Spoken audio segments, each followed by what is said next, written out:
Welcome back guys to a brand new video of Kolkata pro rider. तो आज ये ऐसी नॉर्मल भाई कुछ तो व्लॉगिंग करना ही पड़ेगा, मेरा रीच एकदम गिरता चला जा रहा है और काम भी तो देखना पड़ेगा। अब यूट्यूब से घर तो चलता नहीं है, तो काम देखने के चक्कर में पहले ये भी तो देखना पड़ेगा इनकम।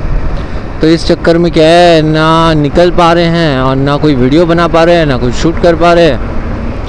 खैर जो भी है, इस वीडियो में हम लोग आपको बताएंगे कि इस महीने का क्या प्लान है आने वाला।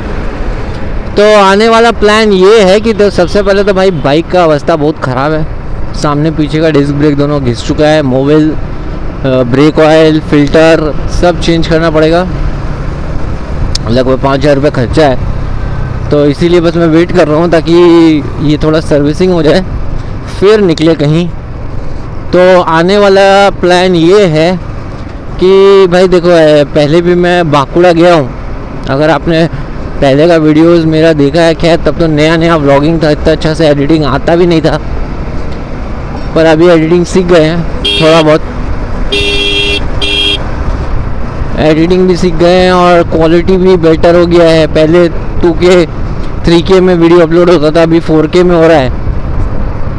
वॉइस क्वालिटी के लिए भी भैया मैं बहुत जन ने कमेंट किया कि भैया वॉइस क्वालिटी तुम्हारा बहुत थर्ड क्लास है, मानता हूँ।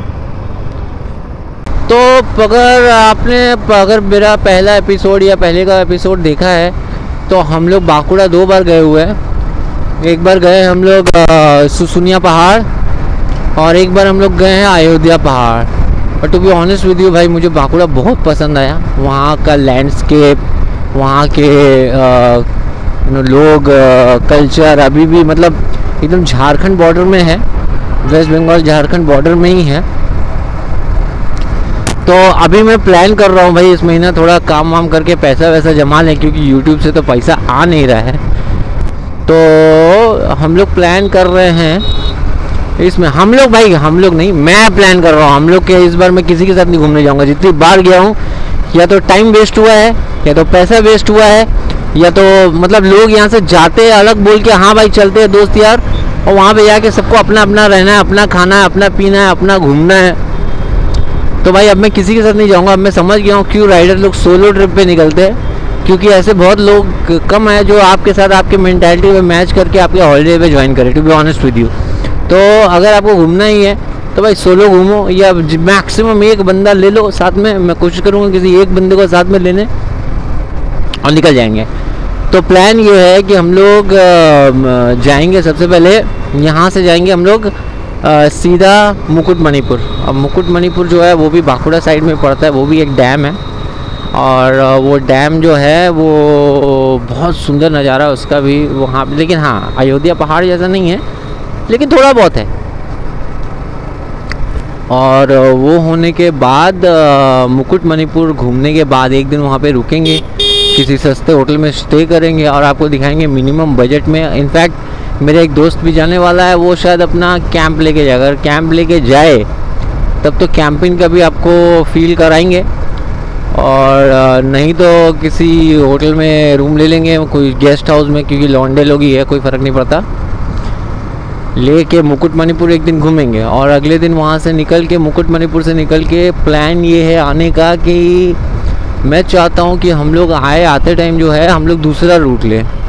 जाते टाइम जो है हम लोग दुर्गापुर से जाएंगे, दुर्गापुर उसके बाद आसनसोल, बर्धमान, डानकुनी, ये वाला रूट लेके मुकुटमणिपुर का एक रास्ता है वहाँ से। लेकिन आते टाइम जो है हम लोग एक दूसरा ही रूट से आएंगे, जहाँ पे रास्ता में जयपुर फॉरेस्ट पड़ेगा। जयपुर फॉरेस्ट का भी नज़ारा लेंगे। और एक और जगह आपको पता है, मुझे मालूम नहीं है कि आप लोग को पता है कि नहीं, यूट्यूब में अगर आप सर्च करोगे तो आपको बहुत कम वीडियोस मिलेंगे, बहुत रिमोट प्लेस है। तो बेसिकली मैं आपको इतिहास बताऊं, जो कैलकाटा है ना, कैलकाटा वर्ल्ड वॉर 2 के टाइम पे, देखिए हर चीज़, वर्ल्ड वॉर 2 इतना बड़ा वॉर था कि दुनिया बदली, उससे लोग बदले, देश बदला। तो कैलकाटा जो था ये ब्रिटिश कॉलोनी थी, सबको पता है। और वर्ल्ड वॉर 2 के टाइम पे ब्रिटिश और जापान का फेस टू फेस हुआ। जापान वाज अगेंस्ट इंडिया और कैलकाटा में बहुत भारी बॉम्बिंग हुआ। होता था रैदर। मुझे जितना मैंने पढ़ा है कि रात को, उस टाइम का बात कर रहा हूँ जब कलकत्ता ब्रिटिश का कैपिटल था इंडिया का, तो उस टाइम पे क्या था कि रात को 6-7 बजे के बाद कर्फ्यू लग जाता था, लोग अपने घर के से नहीं निकल सकते थे और बहुत भयंकर बॉम्बिंग होता था कलकत्ता के ऊपर डिस्ट्रक्शन के लिए रैदर। और अपना हावड़ा ब्रिज का भी लाइट ऑफ करने का जो प्रथा है वहीं से चालू हुआ। रात को हावड़ा ब्रिज वगैरह का लाइट ऑफ कर देते थे ताकि सारा जापानीज जो प्लेन है वो लोग डिस्ट्रॉय ना कर दे इंडियन मतलब ब्रिजेस पूल्स, ताकि कम्युनिकेशन कट जाए। तो उस टाइम पे जापान ने डिसाइड किया एक एयर स्ट्रिप बनाने का इंडिया उस टाइम पे ब्रिटिश ने प्लान किया कि इंडिया में एक सीक्रेट एयर स्ट्रिप बनाएंगे। कहाँ बनाएंगे? वेस्ट बंगाल में बनाएंगे। तो वेस्ट बंगाल बिष्णुपुर में एक एयर स्ट्रिप तैयार किया गया वर्ल्ड वॉर 2 के टाइम पे।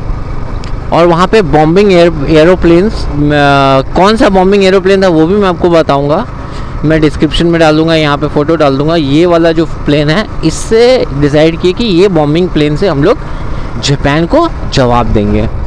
तो बॉम्बिंग प्लेन को टेक ऑफ करने के लिए रनवे चाहिए था, और रनवे अगर पुराना रनवे यूज़ करते तो जापान आके बम मार देता, तो रनवे कोई काम का ही नहीं होता। तो उसने क्या किया, उस टाइम पे क्या किया, एक रनवे बनाया बिष्णुपुर में, सीक्रेट रनवे बोलते हैं इसको। लेकिन वो रनवे कभी ऑपरेशनल ही नहीं हुआ क्योंकि उससे पहले वर्ल्ड वॉर 2 ख़त्म हो गया। तो वहाँ पे बहुत बड़ा एक एयर स्ट्रिप बना हुआ है बिष्णुपुर में, लोग वहाँ जाते हैं, एक टूरिस्ट स्पॉट टाइप का हो गया। और ये लंबा ड्रैग रेस, एकदम ड्रैग रास्ता है, लेकिन पूरा एबंडेंट है, मतलब सालों से ना वहाँ पे कोई गया है ना कोई कंस्ट्रक्शन हुआ है। तो बेसिकली वर्ल्ड वॉर 2 के टाइम पे ये बनाया गया था, लेकिन उसके बाद ये एबंडेंट हो गया। तो मैं कोशिश करूँगा इस ट्रिप में हम लोग 3 चीज़ कवर करें। एक तो आपको मुकुटमणिपुर दिखाएं। Mukutmanipur is a beautiful dam, और मुझे भैया पहाड़ मतलब सी बीच से तो मेरा मन उब गया है सच बताऊं, क्योंकि दीघा, मंदारमनी, रिसेंटली मैं दीघा ट्रिप, अगर आप देखो ये सब लिंक मैं डिस्क्रिप्शन में डाल दूँगा।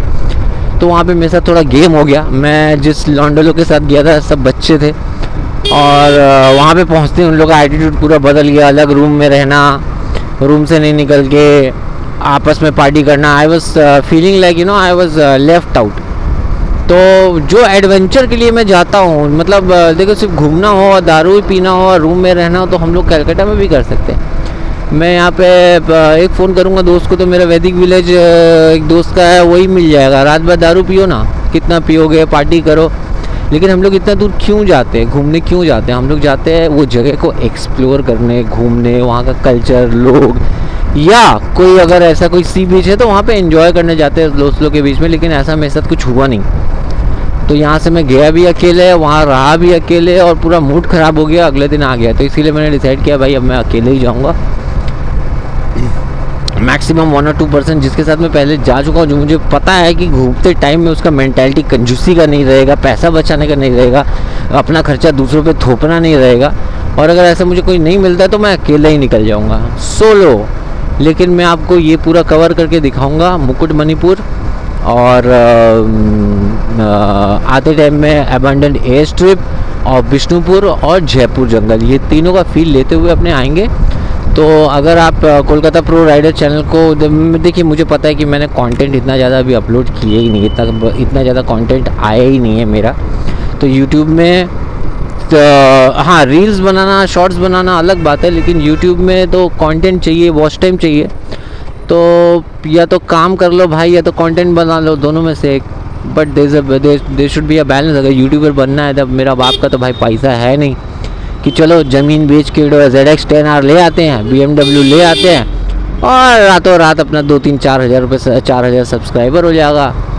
तो वो जुगाड़ तो अपने पास है नहीं भाई। अपने मेहनत का रास्ता जानते हैं, आज तक मेहनत ही करके खाए हैं, चाहे वो नौकरी हो या उसके बाद बिज़नेस हो। सरकार को हर महीना GST देते हैं 18%। तो बोलने का मतलब ये है कि मेरे पास जो है जितना है, और भाई ये इन्फ्लुएंसर को देख के और यूट्यूबर को देख के अगर आप बाइक ख़रीद रहे हैं स्टाइल मारने का चक्कर में, ज़मीन बेच के बाप दादा का, तो भाई उससे अच्छा तुम है ना, तुम साइकिल चला लो, या यूट्यूब में तुमको मोटो ब्लॉगर क्यों बनना है, कुछ और बन जाओ। तो मैं इस कॉन्सेप्ट में विश्वास करता ही नहीं हूँ। अगर बाइक लेना है तो अपने मेहनत से, अपने कमाई से, नहीं तो नहीं लेना है, सिंपल एज दैट। तो अगर इस चैनल में नए हो तो चैनल को लाइक और सब्सक्राइब करो, ताकि मेहनत का थोड़ा रिवॉर्ड मिले, कम से कम अपना 1000 सब्सक्राइबर पूरा हो। भाई एक और बात मैं कहना चाहता हूँ, I really wanted to tell you कि आप रास्ते में ना कैलकाटा में स्कूल बस और स्कूल की गाड़ियाँ, देखो वैसे सामने ना वैसे एक स्कूल की गाड़ी जा रही है, और नियम हिसाब से तो ये कमर्शियल नंबर प्लेट होना चाहिए भाई। बिकॉज आप एक बार देखो कि कितने सारे बंदे अंदर, बच्चे बंदे हैं, और इस गाड़ी का कोई सीएफ नहीं है, कोई सेफ्टी नहीं है, पता नहीं कितने दिन चलेगा नहीं चलेगा, और ठूस के बच्चे लेके जाते हैं लोग। इन लोगों से पैसा कमाना है। कल को अगर गाड़ी ब्रेक फेल भी होती है तो कोई चेक करने वाला नहीं है कि इसका कोई सीएफ पेंडिंग है, ये है वो है। तो ये भी एक लूप होल है सिस्टम में कि भैया अगर कोई गाड़ी कमर्शियली यूज़ हो रही है तो उसका कमर्शियल नंबर प्लेट होना ज़रूरी है, specially when it comes to kids and their safety. Not only this, मैं आप शाम को देखोगे बहुत सारे गाड़ियाँ बार का पिकअप करते हैं और कॉल सेंटर का पिकअप करते हैं।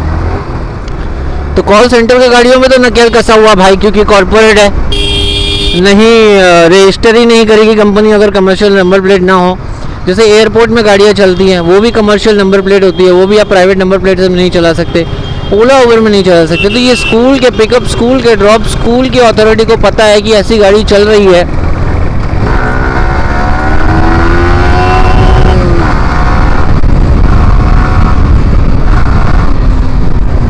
तो स्कूल की गाड़ियों को पता है कि ऐसा चल रहा है। तो स्कूल मतलब इसका मतलब स्कूल भी इन्वॉल्व है भाई। अगर स्कूल इन्वॉल्व नहीं है तो कैसे पेरेंट्स लोग को इनका ये मिल जाता है, कॉन्ट्रैक्ट मिल जाता है और गाड़ी को भी मिल जाता है कि हाँ हम लोग को स्कूल में गाड़ी चलाओ। So this is also wrong भाई, ये भी सिस्टम में एक लूप होल है।